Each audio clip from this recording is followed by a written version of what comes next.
Mister x آئے ہیں اور سارا خان ہیں. پہلے مسٹر ایکس کو لے لیں. جی مسٹر ایکس. جی مفتی صاحب خیریت سے؟ الحمدللہ.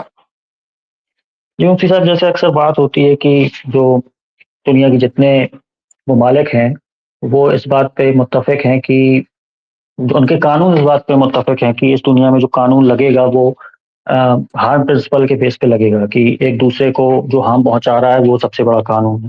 لیکن اگر ہم اسلام میں دیکھتے ہیں تو وہ بھی ایک قسم سے اس کا دوسرا روپ ہی ہے کہ جو اللہ اور رسول کو ہارم پہنچا رہا ہے، ان کی گستاخی کر رہا ہے، وہ سب سے بڑا یعنی کہ اپرادھ ہو جاتا ہے. اور اس میں اگر ہم دیکھیں تو پریکٹیکلی تو جو رسول اللہ کی گستاخی ہے وہ اللہ کی گستاخی سے زیادہ بڑی مانی جاتی ہے، اور جتنے مطلب وائلنس ہوئی ہے وہ اس کے بیس پہ زیادہ دیکھی جاتی ہے. تو اس کو یہ تو وہی ہے، مطلب اسی کا دوسرا روپ ہے.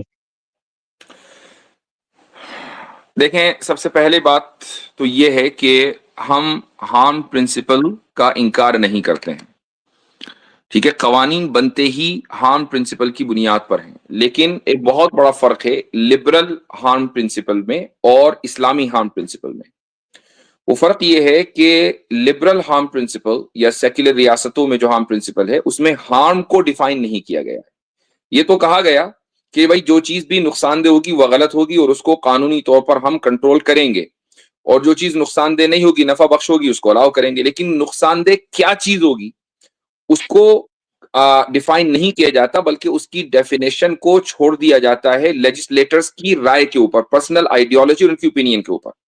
مثلا کسی ملک کے لیجسلیٹرز نے یہ طے کیا کہ بھائی 16 سال کی لڑکی اگر نکاح کرتی ہے، شادی کرتی ہے، تو یہ ہارمفل ہے، اس کو ہارمفل مان لیا گیا. آپ اس سے تقریباً 400 میل آگے گئے دوسرے ملک میں، اور وہاں کے لیجسلیٹر نے یہ ڈیسائیڈ کیا کہ نہیں، 18 سال بھی شادی کرنا غلط ہے، 21 سال ایج ہونی چاہیے، 21 سال سے کم میں اگر کوئی لڑکی شادی کرے گی تو یہ ہارمفل ہے، تو اس کو ہارمفل مان لیا گیا. تو یہ ڈیسائیڈ کون کر رہا ہے؟ یہ ڈیسائیڈ لیجسلیٹرز کر رہے ہیں. اور یہ جو لیجسلیشن بنتا ہے اس کے بہت سارے فیکٹرز میں سے ایک فیکٹر انڈسٹری کی ڈیمانڈ بھی ہے. یعنی جب ہم 21 سال تک لڑکی کو گھر بٹھائیں گے، اوپر سے ہم یہ تحریک چلائیں گے کہ لڑکا اور لڑکی دونوں کو پروفیشنل ایجوکیشن حاصل کرنی ہے. اب لڑکیاں پروفیشنل ایجوکیشن میں گئیں، 21 سال تک کی انہوں نے بیچلرز یا اپنا جو بھی گریجویشن مکمل کر لیا، تو ایک فطری چیز ہے کہ لڑکیاں چاہیں گی کہ بھائی جس طریقے سے ہم نے محنت کی ہے اور لڑکوں کو اس محنت کا پھل ملتا ہے، جاب ملتی ہے، تو ہم بھی جاب کریں اور انڈسٹری کا حصہ بنیں. تو 2 ہاتھ کی جگہ انڈسٹریز کو 4 ہاتھ ملتے ہیں. لیکن اگر لڑکی کی شادی جلدی کر دی جاتی ہے تو وہ جو 2 ہاتھ انڈسٹری کے کام آنے تھے وہ اب فیملی کے کام آ رہے ہیں، اور یہ پورا جو کیپٹلزم ہے یہ فیملی نظام کے خلاف ہے. تو اس کے پیچھے یہ موٹیو ہے. لیکن اسلام میں جو ہارم پرنسپل ہے اس میں فرق یہ ہے کہ رسول اکرم صلی اللہ علیہ وسلم کی ایک حدیث ہے، آپ فرماتے ہیں کہ لا ضرر ولا ضرار فی الاسلام، کہ اسلام میں نہ تو ضرر ہے، ضرر کے معنی آتے ہیں ہارم کے، اور نہ ضرار ہے، ضرار کے معنی بھی ہارم کے آتے ہیں. اب اس کا کیا مطلب ہے؟ اس کا مطلب یہ ہے کہ نہ تو کسی کو اس بات کی اجازت دی جائے گی کہ وہ دوسرے کو نقصان پہنچائے، اور نہ ہی کوئی قانون ایسا بنے گا کہ جس سے نقصان پہنچے. نہ تو آپ نقصان پہنچا سکتے اور نہ ہی کوئی ایسا قانون بنا سکتے کہ جس سے کسی کو بھی نقصان ہو. اب سوال یہ ہے کہ بھائی نقصان کی ڈیفینیشن کیا ہے؟ نقصان کہتے ہیں المفسدہ کو. مفسدہ ایک لفظ ہے جو نکلا ہے فساد سے، فساد اردو میں بھی استعمال ہوتا ہے. اب فساد کسے کہتے ہیں؟ فساد کو جو ڈیفائن کیا گیا وہ اس طریقے سے کیا گیا کہ خدا اور خدا کے رسول کی باتوں کی مخالفت کرنا فساد ہے، اور اگر اس کے خلاف جائیں، یعنی ان کی باتوں کو نہ مانے، قرآن کو نہ مانے، سنت کو نہ مانے، تو اس کو مفسدہ کہا جاتا ہے. یہی ضرر ہے. تو اب خلاصہ یہ نکلا کہ اگر آپ قرآن اور سنت، رسول اکرم صلی اللہ علیہ وسلم کی سنت کے خلاف چل رہے ہیں، چاہے آپ کسی انسان کو نقصان نہ پہنچائیں، لیکن یہ ضرر میں آئے گا، ایون اگر آپ اپنے آپ کو نقصان پہنچا رہے ہوں. اس کی 2-3 مثالیں میں آپ کو دے دیتا ہوں. پہلی مثال، ایک آدمی اسموک کرتا ہے اور اپنے کمرے میں کرتا ہے، پبلک پلیس میں نہیں کرتا. اسموکنگ سے کسی کو نقصان نہیں ہے سوائے اس کے اپنے، لیکن اسلام میں اس کو جائز قرار نہیں دیا گیا. ایک آدمی اپنے بیڈ روم میں رات کو شراب پیتا ہے اور صبح تک کے سوبر ہو جاتا ہے.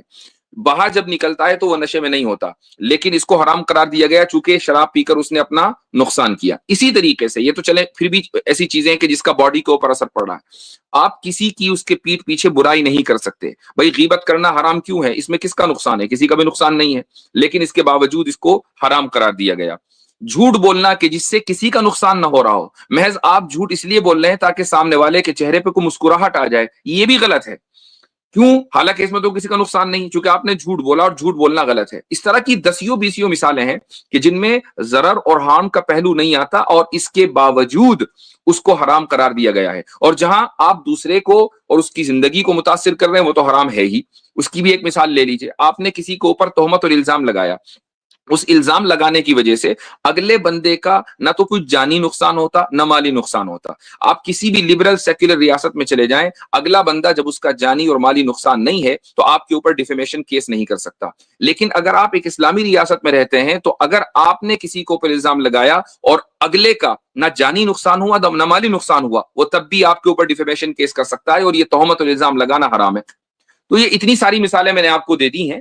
تو یہ قوانین بھی ہارم کے اوپر ڈیپینڈ کرتے ہیں، لیکن ہارم کو پراپرلی ڈیفائن کیا گیا ہے. نہیں مفتی صاحب، میرا مقدمہ یہاں پہ ایک اور یہ ہے کہ جو سب سے اس میں ایک پوائنٹ جی مسٹر ایکس یہ ایڈ کرنا ہے کہ دیکھیں جو ماڈرن لاز ہے نا، وہ فلاسفیکلی جو ہے وہ ایک ڈائلیما میں ہے. وہ ڈائلیما کیا ہے کہ ان کے یہاں کوئی پرنسپل ڈیفائنر نہیں ہے، یعنی کہ ہائرارکیز نہیں ہے پرنسپلس کے. ہمارے یہاں کیا ہے کہ ویل اسٹیبلشڈ ہائرارکیز ہوتی ہے، اور اس میں ہم دیکھتے ہیں کہ ہارم پرنسپل جو اپیئر ہو رہا ہے اس کو کس طریقے سے کہاں پہ کیسے لینا نہیں لینا ہے. ٹھیک ہے، وہ ایک ویل اسٹیبلشڈ ہائرارکی ہوتی ہے ہمارے یہاں. اور اسی کے اندر ایک فقہ کے اندر ایک ٹرم آتا ہے جس کو بولتے ہیں سد ذرائع، یعنی کہ جس کو ہارم کو پریونٹ کرنا. ایون صرف ہارم ہوگا یہ نہیں، بلکہ ہارم کو پریونٹ کرنا بھی جو ہے وہ ہمارے یہاں ایک مقصد ہوتا ہے.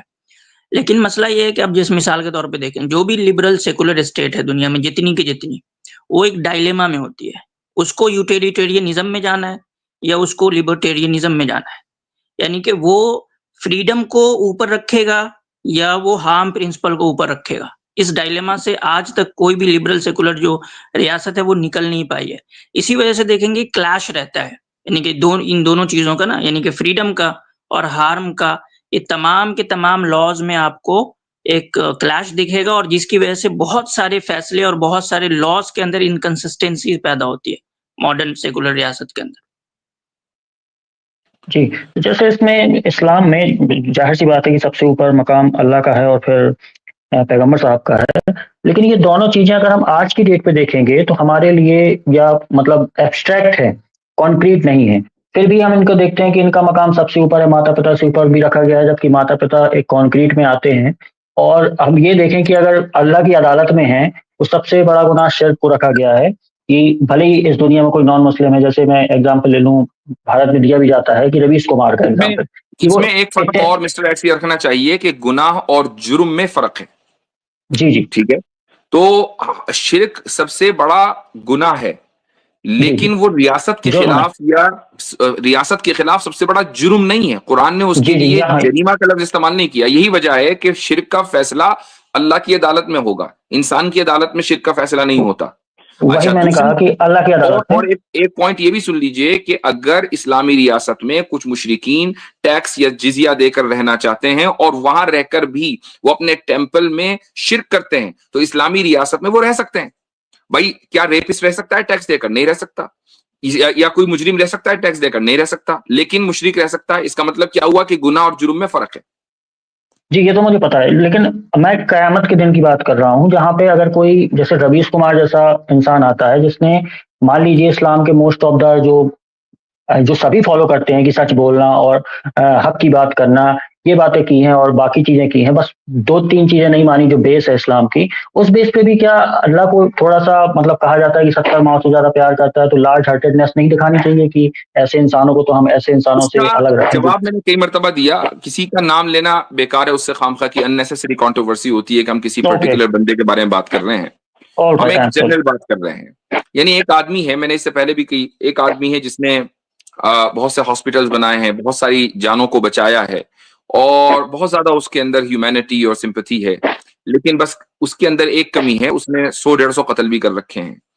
تو اب آپ یہ کہیں کہ یار اس نے لاکھوں لوگوں کی جان بچائی ہے ہاسپٹلس قائم کر کے, اسکول کا نظام اس نے کھڑا کر دیا, بہت سے لوگوں کو اس نے تعلیم دی ہے, 100-150 اگر قتل کیے تو کیا بات ہے, اس میں کیا حرج ہے, اس کو معاف کر دینا چاہیے.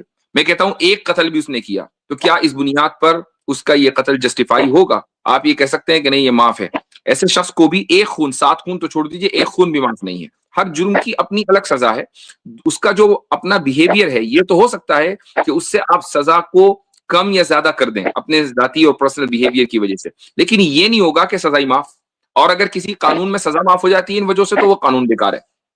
تو جب ہم دنیا میں اس چیز کو روا نہیں رکھتے تو پھر آخرت میں کیسے روا رکھا جائے گا؟ نہیں تو مسلمان کے لیے تو کچھ جو مطلب باقی گناہ معاف کر کے ایٹ لاسٹ وہ جنت میں جائے گا نا, لیکن ایسے لوگ جو ہیں وہ کیول اس بیس پہ ہمیشہ کے لیے جہنم میں رہیں گے. نہیں, مسلمانوں کو بھی حقوق اللہ اور حقوق العباد میں فرق ہے کہ حقوق اللہ اللہ کا حق ہے, وہ جس کا چاہے اپنا حق, میرا حق ہے, میں چاہے جس کو معاف کروں. آپ کون ہوتے ہیں مجھے روکنے والے؟ اللہ تعالیٰ کے حق کا وائلیشن اگر ہوا تو اللہ تعالیٰ جس کو چاہے معاف کر دے. حقوق العباد کا وائلیشن ہوگا تو وہ معاف نہیں کرے گا, وہ بندہ جس کے حقوق کا وائلیشن ہوا وہ معاف کرے گا. ایسا نہیں ہے کہ مسلمان محض مسلمان ہونے کی وجہ سے جنت کا اس کے پاس ڈائریکٹ ٹکٹ ہے, ایسا نہیں ہے. اکاؤنٹیبلٹی اس کی بھی ہے, سزا اگر دی جائے گی تو اس کو بھی دی جائے گی. لیکن مجھے ایسا لگتا ہے کہ اللہ کے پاس آن دا ڈے آف ججمنٹ یہ بالکل رائٹ ہوگا کہ وہ کچھ ایسے پرسنس کو جنت میں ڈال سکے. آف کورس, بالکل. کن لوگوں کو بائی دا وے؟ مسلمانوں کو, غیر مسلموں کو؟ آئی تھنک غیر مسلم کو. نہیں, رائٹ تو اللہ تعالیٰ کو ہے. ایک چیز یہ کہ جس کو اللہ تعالیٰ نے ڈکلیئر کیا ہوا ہے, اللہ نے ایک چیز اگر ڈکلیئر کر دی تو اس کے جو فیصلے ہیں وہ بدلتے نہیں ہیں. ہم یہ نہیں کہہ رہے کہ اللہ کو اختیار نہیں ہے. ہمارے یہاں عقیدے اور کریڈ کی کتابوں میں یہ مسئلہ ملتا ہے کہ اللہ کو یہ اختیار ہے کہ ایک مومن کو ہمیشہ کے لیے جہنم میں ڈال دے اور ایک کافر کو ہمیشہ کے لیے جنت میں لے جائے. یہ اختیار ہے, یہ مسئلہ لکھا ہوا ہے عقیدے کی کتابوں میں. لیکن وہ ایسا اس لیے نہیں کرے گا چونکہ اس نے ڈکلیئر کر دیا ہے کہ وہ ایسا نہیں کرے گا, اور خدا کا جو ڈکلیریشن ہے وہ بدلتا نہیں ہے. لا تبدیل لکلمات اللہ, قرآن میں ہے کہ اللہ تعالیٰ کے فیصلے نہیں بدلتے کہ آج کل اور کل کچھ. Okay, thank you.